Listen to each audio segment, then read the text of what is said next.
A Me Too Dance Macabre. I am your host, Murray Legier, and I'm getting too old for this shit. Feel that hard and fast, rapid pounding of your heart. Skip the occasional beat, easing into panic. Survival instinct gently tapping at the base of your skull. Reptilian brain taking control. Body is now moving on instinct. Habitual, old, primal, unthinking, unfeeling, uncaring, acting on pure, unfiltered reflex, on gag reflex, uncontrollable, untamable. Outside the winds are howling, a blizzard building up. The storm is at your door, frigid winds rattling the windows and tapping at your shelter. Mingled with the howling of the winds are a howling of the wolves. Some mad will, some divine force is at play. The gods are angry, raging. Judgment Day is upon you, upon us all. It is the rapture. It is not the wrath of some usually benevolent god rightly scorned by some pagan idol raised in mockery and affront. It is the wrath and ruin of the old gods, more human than human, gods whose form and shape and questionable morality is one not to be trifled with. It is the divine will and wrath of the one who is known as I Am, the unquestioned and unchallenged authority under whose gaze you damned well better fall to your knees and pray forgiveness for your sins, lest you shall be cast into the fires of hell, eternally damned, your name and the name of your family besmirched for all eternity. The wolves are hungry, ravenous. They can smell blood and fear and sweat on the howling winds. Thriving on terror and the will and word of the pantheon of ancient gods, they seek their prey with severe determination. The pack lacking in morality and in thought, lacking in all but the most basic of urges, to survive. Their survival hinges on the pack and on the word and will of the old gods, the dominant figures in their severely limited understanding of the world. Should they stray from the pack and beaten path, the pack will turn their bloodshot eyes and hungry jaws at them, all of one mind, driven by the same desires, to rend, to rip, to tear asunder all who oppose the will of the gods, lest they be cast from the flock, losing the ability to survive in this harsh nuclear winter of nonsensical commands radiating from the insane pantheon of gods, the ladies divine. On the wind and in the howls, one can hear words softly whispered, clouded and veiled beneath the mania and madness. There should, I think and I suppose, be little doubt as to what those words are. A slight whisper, dramatic and judgmental, the forced victimhood narrative of the ruptured, divinely divided. #Me Too. The passing of judgment from the choir of divine hysteria, from the gods fantastic, pounded into the collective mind of the pack. Rusted nails penetrating skulls, digging deep. A beautiful lobotomy, a wondrous emptying of the soul and of the reason. Now they smell and see and understand in their hunger and in their thirst only blood. It is a quest seeking divine vengeance for perceived and manufactured ills and trespasses. Vengeance so driven by imbecilic notions of moral superiority and mob mentality that no law nor letter of the law shall halt the march of justice legionnaire. That no consequences of their actions shall be taken into account, and all will be, and shall be, and must be part of the pack. Stray not, divide not, join. Strength in numbers. All must join, or all must despair. All must join when bid to dance the Me Too Dance Macabre. Magnificently, in a trance, all must dance to its rhythm and its voice. All must pound the ground to mud beneath their feet and follow the alluring squeal of the tuneless fiddle playing the Death of Justice waltz. To end the barbarism, the uncivilized violence of men and of their muckraking sexuality. All must move to the ferocious beat together with the pack. All must dance and feel and feed the fanatical fire and hallucinogenic trance that is the Me Too Dance Macabre. In its wake, the pack and storm and howl and trance leaves behind a trail of broken homes and broken men. A call for immediate judgment passed, for unquestioned belief of nothing but a word, a sentence, a syllable expressed with no need or demand for evidence. A call for absolute blind submission to the word and nothing but the word from the old gods. For the pack, to the pack, for the gods divine. Believe the word and not the evidence. Evidence is a trifle, an object getting in the way of ravaging and pillaging and wholesale slaughter. This is mob justice born from an absurd belief that women never lie. Women, you see, are not human beings. Come closer to the fire and I shall tell you all about it. Women, you have to understand, are above the likes of men. They have ascended to the next step of human evolution, morality elevated above such trivial human behaviors as lies and slander and similar petty nastiness. Far removed from the lowliness of vengeance and cheap and nasty power grabs. This is the domain of men, you see, and as of yet wholly unawakened and primitive gender, still caught in the primal state of the apes from whose loins they once sprung. It is a witch hunt not far removed from the Middle Ages. The lynch mob lurching behind the corner store dumpster, pitchfork-wielding maniacs with nooses pre-tied and assembled, ready to string some poor bastard up for the good of the pack, to cleanse the air of these horrid affairs brought down from the devil and the Untermensch both, working in perfect synchrony, in perfect harmony. This ramble is a belated attack on the Me Too movement. The worst storm is over.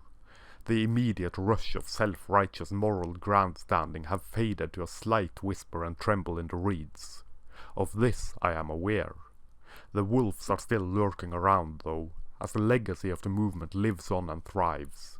The remnants of the movement, of the divine will and divisiveness of the gods lie on the ground, radiating ear-shattering hatred and stupidity to all who come in contact with its beat and rhythm, to all who brave the dance macabre of this movement. Complete belief and submission to the word and whisper of a woman, and not of a man. For men who have experienced sexual harassment and assault need not apply. That was made clear in the very beginning of the days of judgment, made evident by the bloodlusting pack howling that this movement was only for women. In so doing, they purposefully erased any voices countering the narrative of toxic men and fragile women, so that the public's perception of the movement and what it is supposedly based on lies squarely betwixt their paper tissue thighs and flushed and flustered bosoms, heaving in fragile anticipation with every hyperventilated expression of disgust. The narrative then pushing, prodding and poking the idea that this is something only women experience and only men perpetrate, which is what the public at large sees, because that was all they were allowed to see by the divine will hiding behind the lynch mob and their hive-mind displays of noble virtue. The claws and jaws and sneers and snarls of the pack and of the lynch mob ignoring centuries of justice and the evolution of justice, wherein innocence is assumed and guilt must be proven beyond a shadow of a doubt, by painting this as some manner of attack on women. That a woman should not be believed on a word and nothing but a word is discriminatory against women, because of reasons having to do with the virtue of vulva and vagina, the honesty emanating from every pore and womb of sanctified womanhood. For women never lie, apparently. To state that women lie, just as men lie, is contrary to equal treatment of the genders. For we live in the post-apocalyptic clown world reality, a poorly executed psilocybin trip in the hollowed-out cranium of someone who is clinically insane. For what reasons should women lie about sexual assaults or harassment or trespasses on their honor? Considering the social nature of humanity, it is not too far-fetched to think that merely being included in the pack and mob and rage and wrath of the dominant movement should suffice. To not be on the outside of the flock, but in the midst of its warmth and strength and mutually assured survival through strength in numbers. Humanity is so easily ensnared by the howl of the pack, by the popular movements, so easily corrupted by the whim and will of the mob that we tend to lose our minds and our ability to critically analyze something the moment the mob takes precedence and festers in our minds and grows in our spines. One does not wish to be cast out. So submit, so belong, so be a good little boy or girl and do and say as the pack do and say. Or it might be the social brownie points and scores of empathy wheeled their way from claiming to have experienced some ill or other, as the dominant narrative of our day is one of men being bad. Men are easy victims for selfish twat waffles who see no qualms in destroying someone's reputation, life and livelihood to strengthen their own. Or it might simply be regretting a sexual encounter. Or it might be a revenge, or it might be wishing promotion, or it might be to win custody of children in a divorce case. It might be any number of reasons, easily seen and found the moment one actually considers that women are human beings and not some angelic creatures of pure innocence sent to save the world from the likes of men. In being human beings, women are just as capable as men are of doing bad merely for doing bad, for damaging and hurting and maiming and ruining. Women have the capacity, just as men have the capacity, to utilize whatever tool is at their disposal to get their way, to get their vengeance, to gain this, that or the other. I don't think it wise to underestimate the ability of humanity to abuse a position of power. The ability to have someone destroyed merely on a word, on an unfounded accusation, is undoubtedly wielding a tremendous amount of power. Considering that everyone and their grandmas rush into the accuser's defense no matter what they say, no matter how dubious their accusations are, well, that has got to give some incredible sensation of power, of being morally just, some incredible surge of dopamine. In this dawning of our collective psychosis, where immediate gratification is the name of the game, the populace is addicted to constant gratification. It is the new drug of choice for a society who has lost its way. This gratification, then, fueled by social acceptance through social media and the power of the mob mind, the hive mind, the wanting so badly to belong and be accepted that nothing else matters mind, undoubtedly has the power to make it so that nothing else matters.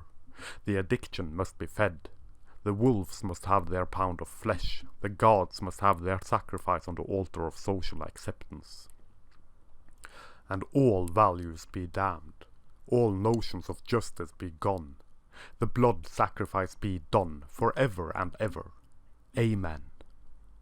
And the ostracized and fractured collective of men must pay the price. Again. The wolves have got their pound of flesh, and then some. It would be easy to post a list of men whose lives have been ruined merely by an unfounded accusation of sexual misconduct. It would also be easy to post a list naming and shaming some of the prominent women of the Me Too movement who, as events have unfolded, have been accused of sexual misconduct themselves. You will forgive me for giggling a bit and mumbling something about psychological projection and hypocrisy while I sharpen my pitchfork and light my torch, I hope. I have put some links down below. Please take a look. I would like to focus on one recent case in particular. It is fairly new and it is absolutely tragic. To my mind, this shows how incredibly quickly judgment is passed, and how unthinking our society has become, how uncaring and unfeeling it is where men are concerned. It shows how quick people are to lose their heads and minds and marbles if a woman says that a man has done something, anything, to insult her honor. Medieval chivalry is on display again. We dance the same dance we have always danced. The same tune is played, and yet we do not recognize it, and we do not change the tune. We do not see it for what it is. For we are blinded by the deification of women and the demonizing of men. Michael Fife, a 62-year-old man, was killed. His life was snuffed in an instant, based on nothing but the word of a 16-year-old girl. This girl, whose identity of course is kept safe and secure under lock and key for the ills it would cause her were to be revealed, told her 17-year-old brother, whose identity is also kept secret, that Fife had sexually assaulted her on a bus. Her brother, donning the chivalrous armor of good and proper knights of old, rushed in to defend her honor. How did he defend her honor? By lying in wait at a bus stop to attack this man who had, allegedly, imposed upon her honor, by her word and will and whim alone. And so he tackled this beastly man to the ground, knocking him out, He then fled the scene, like the brave, courageous and cowardly defender of his sister's virtue that he undoubtedly is. What a goddamned shame that the surveillance video captured on the bus shows Fife merely walking by this girl. Nothing happened. Just some random stranger, now dead. A horrible man so delusional as to believe that he is free to inhabit the same space as a woman, to walk past a woman on the bus. No cause for concern here. Women don't do no bad, you know. Women never lie about these things. You must believe women, which is exactly what her brother did. Beyond a shadow of a doubt he believed her, and in so doing ruined his own life by killing an innocent man. By merely claiming that someone had sexually assaulted her, this girl is now wholly responsible for ruining 2 lives. One must live with the fact that he has killed an innocent stranger and take the punishment for it. Another is dead. Dead. There is no bouncing back from that. And for what? For kicks? For shits and giggles? For power? For might? For feeling influential? For wanting to be part of the latest societal hysteria? To join the mob and the pack? For what is this man dead and her brother doomed? It is absolutely tragic. Without a doubt, the brother needs to face consequences for his actions. I cannot help but fear, however, that his punishment will be far more severe than that of his sister, even when none of this would presumably have happened had she not lied in the first place. This is her using violence by proxy, claiming something happened that never happened, and then this stupid sod of a brother rushing in to take revenge on part of his sister, whose sanctity and purity and honor was now despoiled for being what exactly? Assaulted, groped, brushed at by a stranger walking past her? Did he simply look at her in a manner she did not like? For the life of me, I cannot understand this complete disregard shown to truth, this complete lack of respect and compassion shown to a fellow human being. I cannot fathom the depths of soulless egotism needed to show this level of disdain for someone else's life, personhood and character. This goes for both the brother and the sister in this scenario. I assume and suppose that the brother did not mean to kill the poor man. But what the hell does one expect when slamming the head of a 62-year-old man into the ground? He was picked at random. Picked to die. For no reason whatsoever. Let that sink in for a moment. Not one of these teens stopped for a moment to think and to consider their actions, or the consequences of their actions. Not one of them thinking that they may be doing wrong. It is such a tragic fucking story, and the weight and brunt and cause of this tragedy lie completely at the chest and shoulders of the girl, without whose selfish stupidity none of this would have happened. I am reminded of the Mark Pearson case linked below. At some point I wish to write on his case as well.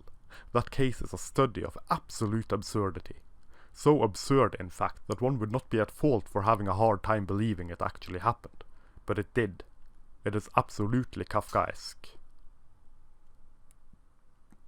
Despite of this, despite of numerous similar cases, despite this gut reaction from all bloody society to anything a woman whispers, says or whimpers where some sexual trespass is concerned, feminism dares to make the claim that we live in a rape culture where rape of women is celebrated, where rape of women is not taken seriously as a crime. The evidence to the contrary is clear for all to see in the death and destruction of men whose name and life is ruined by nothing but baseless accusations, by nothing but the word of a woman. In our societies, rape of a woman is the most heinous crime one could commit, overshadowed perhaps only by murder, if the murdered is a woman. Even if cleared of any and all charges, even when completely redeemed, the lives of these men who are falsely accused is ruined. Their reputation is gone, dragged through the mud to be passed on to the judging haunts of society, of the pack and anthill, the swing of things, the lynchers. This is a society that does not forget. News spreads so quickly, and the outrage machine is even quicker. Few receive or believe the follow-up news that tell of their innocence. The lack of anonymity for those who are accused makes it so that vigilante justice is doled out, even after found to be innocent. And the paper trail, the digital trail, the accusations will always be there for all the world to see. A proposed solution to this is simple and twofold. 1.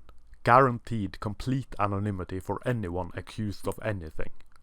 I assume this will be objected to by feminism, who objects to just about anything if there is a scent of justice there for anyone not female. Forgetting, of course, in the heat of the moment, that this means female perpetrators are also guaranteed anonymity. 2. Making false accusations of rape a punishable offence in and of itself, carrying sentences similar to the sentence the innocent accused would have gotten, were they to be found innocent. Of course, this also carries with it the idea that accusing someone of something on social media would also be out of the question. Let us hope that it will.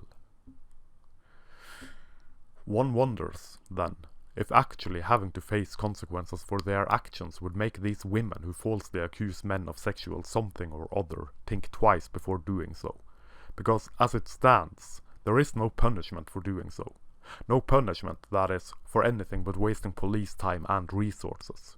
For of course, what matters is not that some innocent man has been ruined for life.